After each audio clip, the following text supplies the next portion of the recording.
Hello everyone. Well, this is going to be the final video I do on the Mandalorian's first season and the final Star Wars video, not just of 2019, but also this channel's current direction. And I thought about doing separate ones, but I decided to consolidate on the focusing mainly on Episode 8 Redemption, but also talk about other past, present parts of the saga, and most likely the future or onward after this. So, with the first season now in the can, the second in production of 2020, and despite some mixed reactions to episode 9, has made well over $289 million domestically alone, almost $300 million. There's plenty to talk about. I'll definitely still keep things relatively spoiler free, so let's get started. Yeah.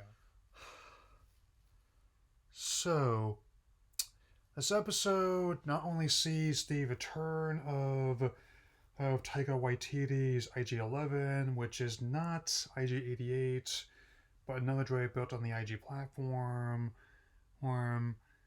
but also sees Taika direct the episode as well. I mean, he was on the short list of directors I want to see try and tackle Project of the Saga, and I need to say, I'm definitely very glad I got my wish. And he definitely makes the most of it, since on top of showing he can do spectacle with Thor Ragnarok, which is my favorite MCU film in 2017 and one of my favorites in the entire series, definitely my favorite Thor trilogy, his work on both the film and the TV series What Do in the Shadows is just amazing. And even though his Akira adaptation got shelved again, and I'm looking forward to seeing what he can do with Love and Thunder, and this episode just shows how he can definitely balance multiple different kinds of tone in the span of just under an hour. I mean, it does build on points of the title character played by Pedro Pascal, as well as his associates, least of all, characters played by Carl Weathers, and well as the mysterious as one from his past, Cara Dune, who it also has a very spectacular her final gun battle, which intercuts part of the episode, as well as some of the other remnants of the Empire. I mean, if you watch it, you know what I'm talking about. If you got Disney Plus or planning on getting it, even though most of the recent material that Disney's been making has pulled quite a bit from the of the original trilogy, much as the original trilogy pulled from the well of Kurosawa and Flash Gordon, this is the perfect example of that. I mean, this whole first season is essentially like the Firefly revival I've never gotten, and even with what this episode reveals about the title character, it still leaves plenty to explore more in the upcoming second season. And yes, it's consistent with what we've seen from this as in other stuff such as the main movies and other material, least of all how the cast was handling the Clone Wars, which is also going to be coming back for a limited revival, a seventh and final season in 2020. I thought it was going to be sooner, but apparently something must have happened. Whether or not that would involve picking up where the Bad Batch had in mind, or just writing entirely new stuff that closes the circle between Anti-Clone and Revenge of the Sith, I welcome it.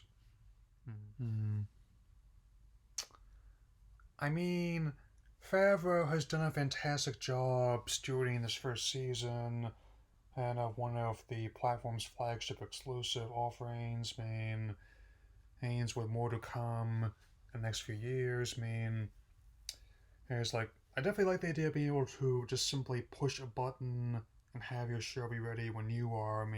Now that I've actually managed to complete this, that gives me enough time to just binge the whole thing again, should I feel like it, as well as explore or others parts.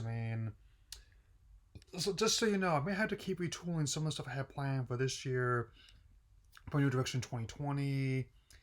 Let's just show it will be a kind of like veritable journey into the Disney Plus hole, much like with this this series. Anyways, there's definitely a lot more they can do, even with the Skywalker saga now having come to a close. And I personally plan on seeing Episode 9 again, as well as getting in the Blu-ray when it comes out. So, I mean, they've had me for more than 20 years now of this fandom. You might say, hey, I've been in this fight since I was 6 years old, borrow a line from another one, because, again, they're planning other spin-offs, series, counting characters from Rogue One, as well as the Obi-Wan series, which many of the actors want to do as much as I would want to watch them. So I definitely am very much open to the idea of continuing to experiment, and I also don't mind that much like the X-Men, they're going to be going hiatus briefly from theaters after a while. Again, their plan for proposed next few movies is to alternate between them and the non-existing Avatar sequels, which I'm actually okay with. I mean, a lot of variety of content on the platform, including some stuff that's been out of print for a long time or was never even given an official release. And there continues to be more to come. Some of the stuff that's still on other platforms like Netflix or Prime, or is gonna be on there once the contracts are up. I mean, I guess in the case of Episode 8, they must have to convince Netflix to end their deal early for that film, and it was on some of the other. So, but definitely, I'll be keeping an eye on the platform, and I've definitely anything that I will be looking at might not be in the same structure that it was before. The best way I can describe it is kind of like it'll be a mix of this current some of the stuff left over in this current direction, as well as some stuff that's going to be entirely new. Some of it will be like when I was just starting my freshman term in 2010 or 2011. Events, as in mostly unscripted like this, just kind of casual, but not in the exact same stretch I was, man, because I've learned a lot since then over the past 8 years or so. And likewise, I'll still do scripted stuff, but it'll be less consistent, more on a whenever I can basis. I mean, as I keep pointing out, some stuff might take longer than expected, so there'll be less of it. But I'll try to make what I do put out that's scripted longer, more detailed. I mean, which is other people that are way more consistent about this than me have done it before, even with the craziness that's ensued. So, anyway, if you have seen this first season, let me know what you think about it, and let me know what you might like to see from this series as well as Saga in the future. And remember, since the usual sign-off phrase may be a bit too obvious, the Mandalorian is not a race; it's a creed.